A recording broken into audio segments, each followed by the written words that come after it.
My Govanen, it's marvelous to see you. This is the Tolkien Shed talking, and today I've got for you a first not-so-negative review on this channel. We'll review The Guardians of the Galaxy, Volume 3. Let's go! Not-so-negative review. Is it a positive review then? Well, I wouldn't call it that either. I would say that Guardians of the Galaxy Volume 3 is the No Way Home of Phase 5 of the MCU. So, it has been given much more creative freedom than other Marvel movies. It is much more enjoyable than other Marvel movies. And it has some great character work, but it has several weaknesses. I would be very hesitant to call No Way Home a great or even a good movie in its entirety, despite the great, amazing moments in it. And I would be even more confident to say that Guardians of the Galaxy is not a good movie. It is the worst in the Guardians trilogy.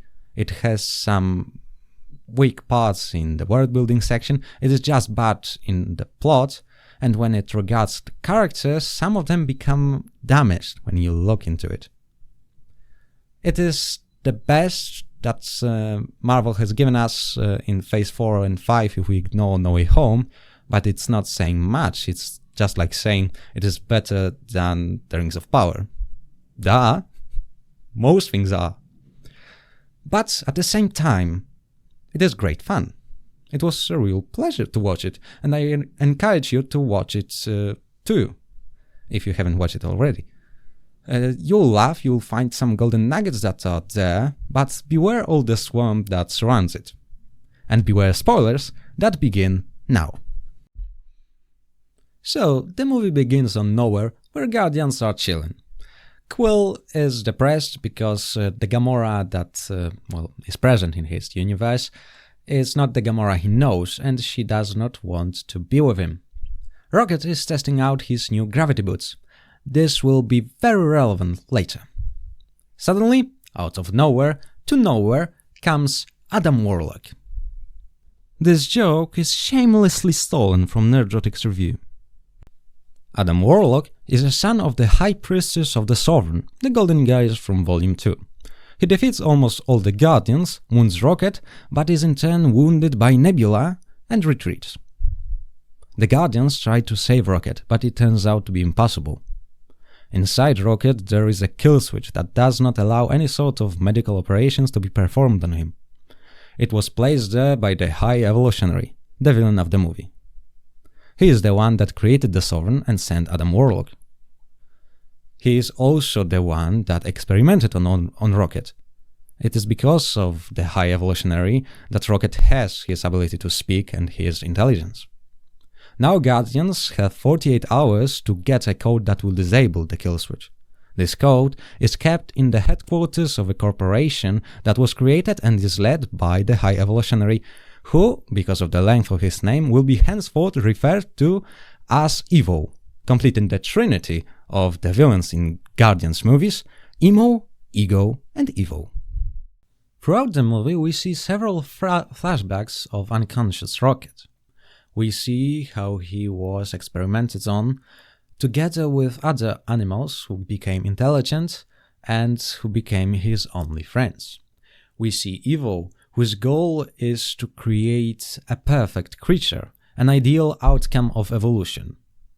Or revolution, I guess? Because Evo mastered the process of evolution to such extent that he can cause the changes that would have taken otherwise millions of years in mere seconds. Yeah, it's a revolution, not evolution, which would make him a High Revolutionary? Yet another nickname. Anyway, we see that the breakthrough in Evo's attempts is possible thanks to Rocket's genius mind. Jealous and mad because of this, Evo decides to take and study Rocket's brain without being very gentle to its owner and to kill his friends. Rocket tries to save them, but fails.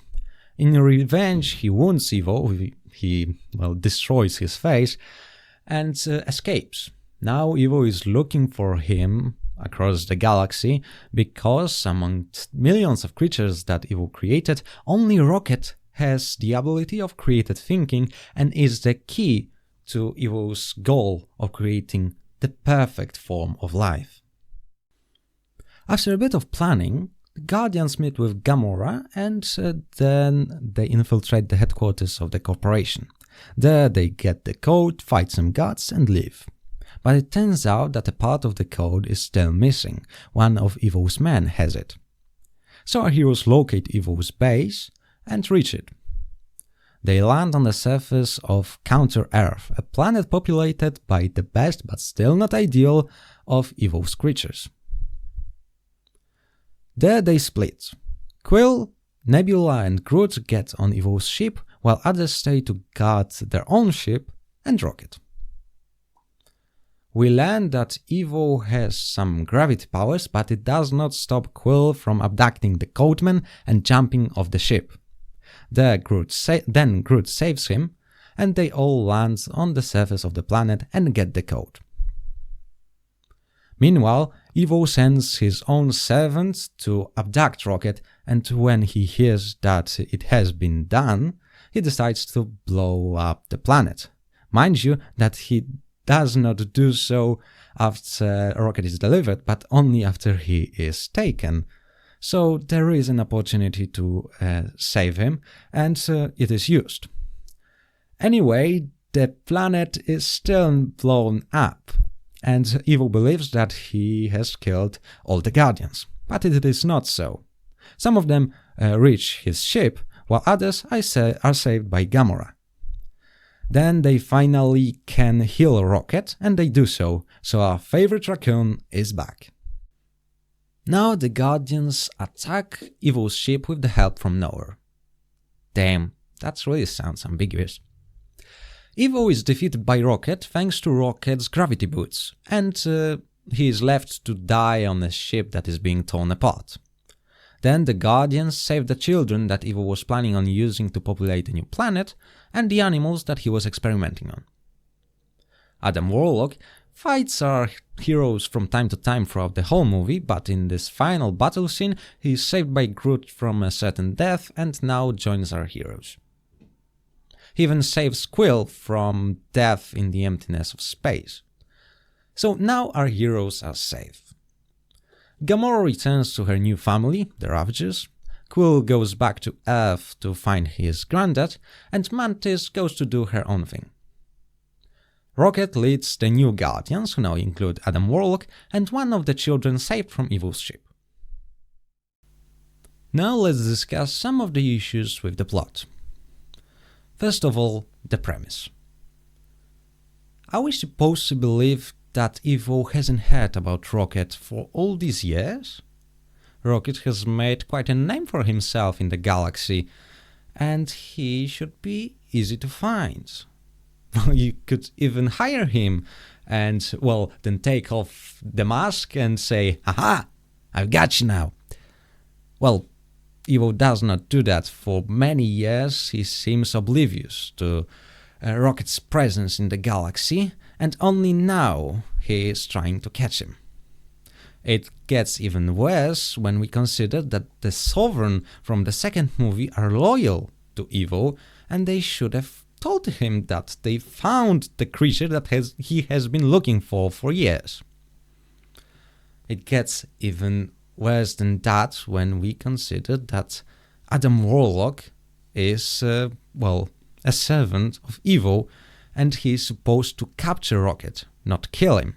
But he attempts exactly that. He shoots Rocket. That's why the plot happens. Rocket is shot, and then our heroes have to heal him.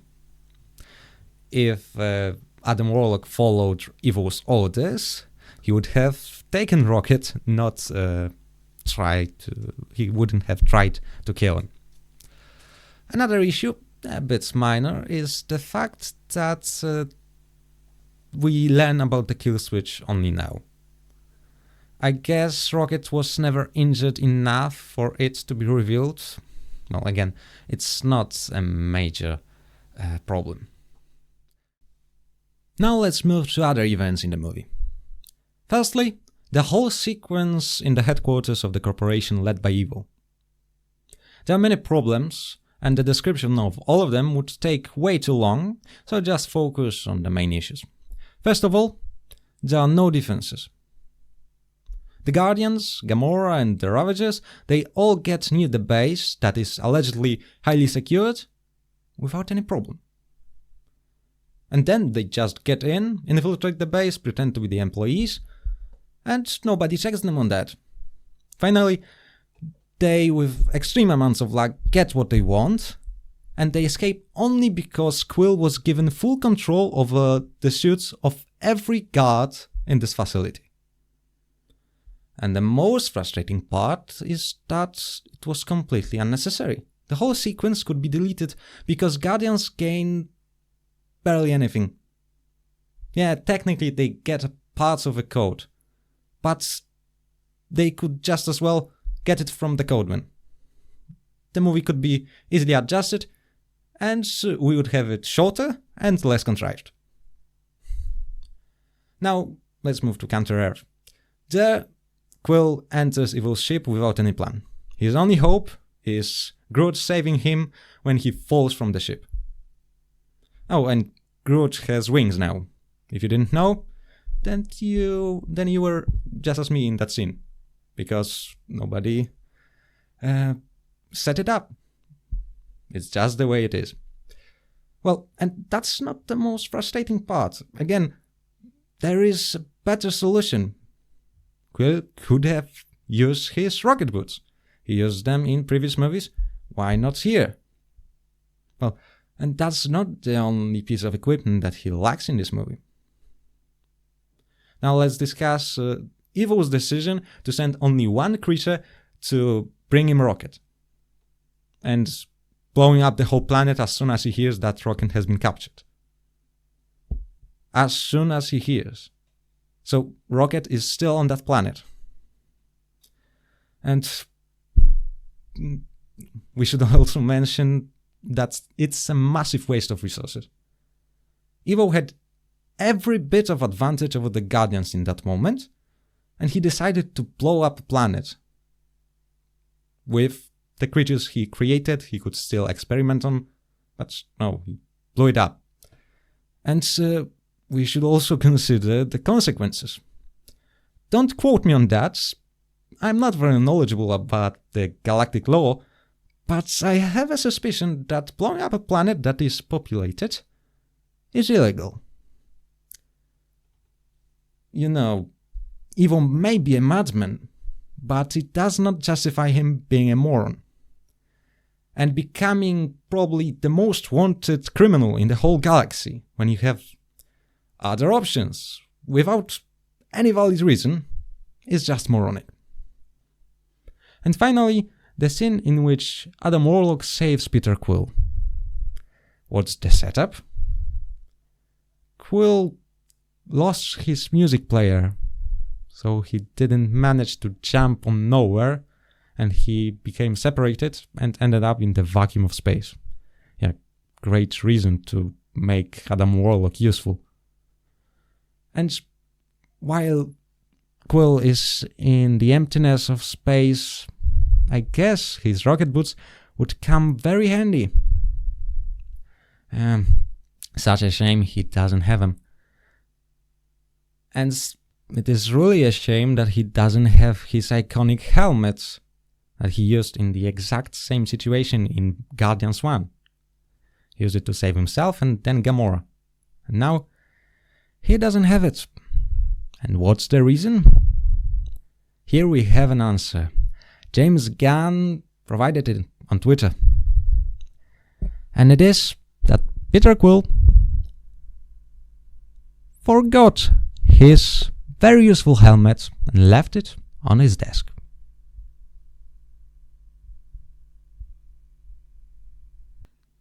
I should also mention that the movie has 3 deathbait scenes, and that's really frustrating. The first one happens in the headquarters of Evil's corporation. There, Drax gets shot from the front and from behind, and sad music starts playing, everything gets slower, but then he's fine in the next scene. Then, Rocket seems near death. The Guardians have already got the codes for him, but it seems too late. We get a vision in which he is welcomed in a sort of afterlife by his dead friends, but then he is revived. And finally, Peter Quill, before he is saved in the vacuum of space by Adam Warlock, his face gets blown up from the inside. It really seems fatal, but no, when he gets back on Nowhere, he's fine. So yeah, 3 times I was deceived. 3 times the movie told me that the character is going to die, and then it didn't happen. I'm not saying that I wanted them to die, but I wanted the movie to be consistent. And the movie could benefit from a character's death scene. That's probably the last Guardians movie that we are going to watch, and a proper send-off with big sacrifice would be welcome. But no, instead we got this ending. The team splits up with apparently no reason. Mantis goes to find herself, and Peter Quill goes back to Earth to meet his grandfather. That's not a reason to leave the team. Yeah, you go off for 2 weeks and then you return, or you take your team with you, but no, it really seems final. So that was disappointing. Now let's discuss the characters, and we'll start with Rocket. We see him mostly in the flashbacks, and they are a delight to watch. They're exceptionally made. They are moving, they are hilarious at times and at others serious, and they really well explain how Rocket came to be who he is. We see the group of 4 creatures forming bonds of friendship in a not-so-friendly world. We see them dreaming about their future, and we see a tragic end of that relationship, and how the dream turns out to be a lie, a vision that they were never meant to be a part of. We see how Rocket is shaped by that loss, and how after some years he has partially achieved of what he dreamt of. With other people, not without any harm, but now he has friends on which he can rely on, and he can find comfort in the knowledge that his dead friends are happy in the afterlife. And the final lesson for him is that he can shape his own future, his own paths, because he is not dependent on his creator. Now the character of Peter Quill. At the beginning of the movie we are shown him getting over, or trying to get over, the loss of Gamora, and then he meets the new version of his past lover, and he is forced to accept that he will never be with her, that the past will not return. But the main story arc for Story-Lord in that movie is being the driving force for the Guardians. He is the one that will do everything to save Rocket. And it perhaps justifies him even making no reasonable plans and his apparent obliviousness when it comes to valuable equipment. But there is a part of the movie that cannot be ignored, and that is really damaging the Star-Lord's character. I already mentioned that when Evo destroys Counter-Earth, he believes that the Guardians are gone. And he is not the only one to consider Drax, Nebula and Mantis dead. Star-Lord also believes that he will never see them again. So what's the reaction of the character that would do so much for one of his friends when he loses 3 of them? Well, there is none. We have seen no substantial reaction from him. He moves over as if they were just some secondary characters, as if he knew them for a few minutes. That's not the way he should react. This portrayal of him cannot be ignored. It's just a great flaw on the part of the movie. We'll skip Nebula and Gamora because I've got almost nothing to say about them, except for the fact that Gamora behaves quite strangely. She behaves differently from what we would expect, and the movie gives no justification for that. Now we move to Drax. We've got 2 important scenes for him. One is immediately undermined by what happens later, but we will get to that in a moment. So, the first of these scenes is when Mantis tells Drax that he is on the team because he loves them, and the Guardians love him too, and that his stupidity cannot get in the way of their friendship. And the second scene is when Drax is told that he is not supposed to be a destroyer, but a dad. And it is true, seemingly. He is the one that takes care of the children who were saved from Evil's ship, and he plays the role of a dad quite superbly. He is an idiot, but he is a loving idiot, and that's pretty wholesome.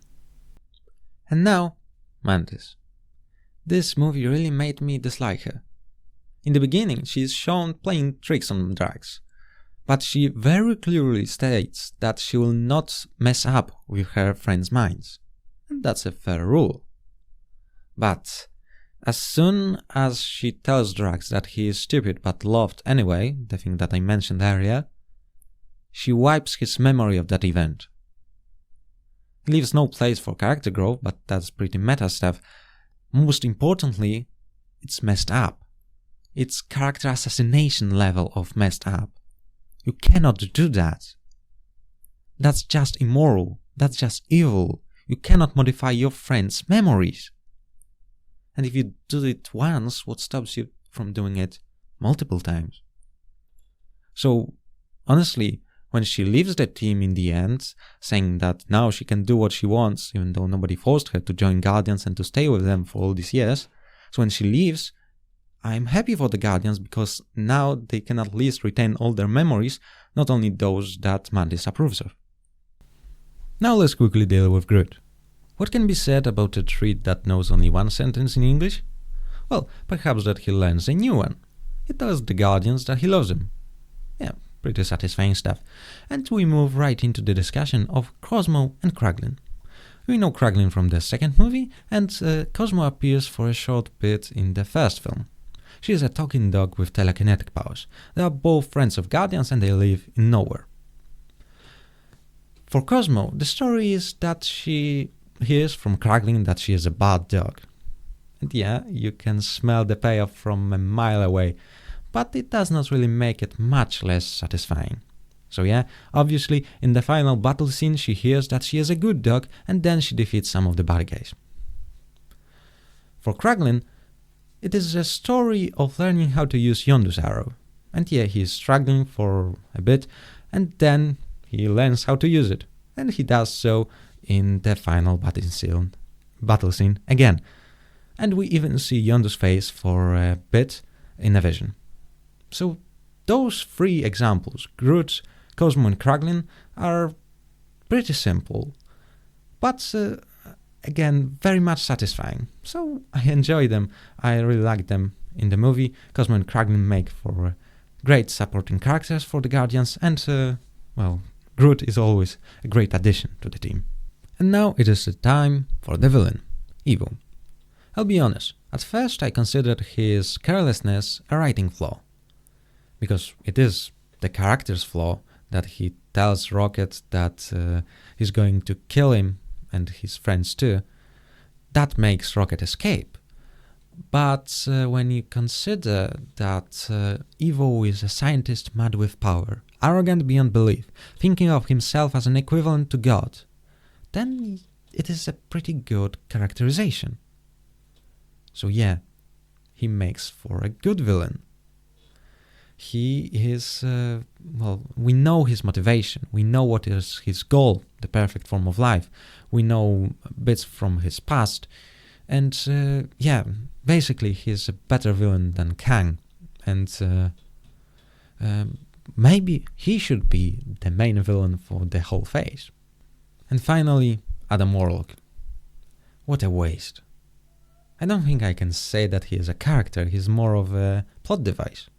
His story is simplistic, not simple. It is crude and insufficient. And what a shame that a character so important in the comics got such a poor entrance in the MCU. Now 3 remarks on the world building. First of all, the extremely useful item of the week. So Marvel once again introducing something of immense value and then probably never using it again. This time it is the medical kit. It plays a major role in the movie, it saves Rocket's life.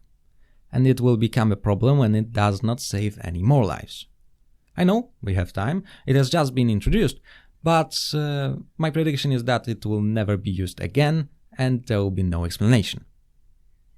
Just as Ant's technology from Ant-Man, this medical kit has world-changing potential. It could revolutionize medicine, but again, my guess is that we'll never hear about it again. Speaking about tools that should be used more, portals.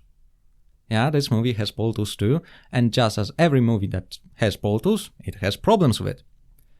So, the Ravagers have access to portal magic and they use it only to enter Guardian's ship. They could use it to enter Evil's headquarters, Evil's ship, but no. The movie plot would last a minute, and now we need an explanation, and we get none. And the solution is so simple. Get rid of the portals. Do not introduce them. They cause more problems than they solve. But yeah, MCU never learns.